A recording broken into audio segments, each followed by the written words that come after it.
Assalamualaikum warahmatullahi wabarakatuh. Kami dari kelompok pertama akan membawakan materi tentang definisi metode penelitian, di mana materi pertama akan dibawakan oleh Saudari Quratul Aryuni, Sri Ayo Endira, dan Syarifa Aini.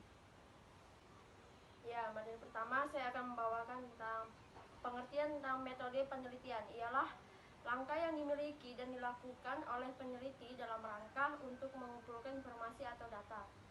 Yang kedua, ada pengertian ilmiah.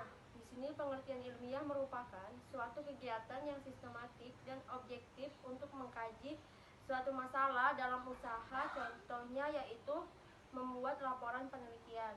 Yang kedua, ada penelitian non ilmiah, adalah penelitian yang bercorak subjektif, yang contohnya di mana menulis cerpen dan novel. Baiklah, di sini saya akan menjelaskan materi yang kedua, yaitu ciri-ciri penelitian ilmiah dan ciri-ciri penelitian non ilmiah. Yang pertama, saya akan menjelaskan ciri-ciri penelitian ilmiah. Yaitu ada 6. Yang pertama, mempunyai tujuan, di mana peneliti ilmiah selalu mempunyai tujuan yang jelas. Yang kedua, teliti, di mana diartikan sebagai hati-hati, teliti, cermat, dan memperhatikan kadar ketepatan dan kepastian. Yang ketiga, dapat diuji, di mana ilmiah harus mengandung pengujian hipotesis.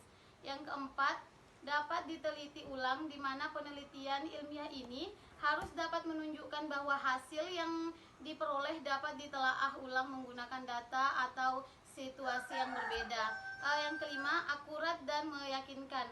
Penelitian sosial atau manajemen umumnya menarik kesimpulan dari yang mewakili populasi. Yang keenam, keobjektifan adalah pengambilan kesimpulan dan interpretasi terhadap hasil penelitian dibuat berdasarkan fakta yang sebenarnya, tidak berdasarkan nilai-nilai subjektif atau emosional. Penelitian non ilmiah ada 3. Yang pertama, dilakukan tidak sistematik. Yang kedua, penemuan yang sifatnya kebetulan dan coba-coba. Yang ketiga, data yang dikumpulkan dan cara pengumpulan data tersebut bersifat subjektif. Baiklah, di sini saya akan menjelaskan perbedaan penelitian ilmiah dan non ilmiah. Penelitian ilmiah yang pertama menggunakan kaidah-kaidah ilmiah dengan mengemukakan pokok-pokok pikiran, menyimpulkan dengan melalui prosedur dan sistematis dengan menggunakan pembuktian ilmiah. Terus yang kedua itu perumusan masalah jelas dan spesifik. Terus yang ketiga, masalah dapat diamati dan diukur secara empiris. Yang keempat, jawaban masalah berdasarkan pada data. Terus yang kelima, keputusan berdasarkan logika yang benar. Dan yang keenam, kesimpulan yang dihasilkan terbuka untuk diuji orang lain. Terus non ilmiah yang pertama itu tidak menggunakan metode atau kaidah-kaidah ilmiah. Terus yang kedua itu masalah tidak selalu diukur dengan empiris. Terus yang ketiga, jawaban tidak berdasarkan atas data.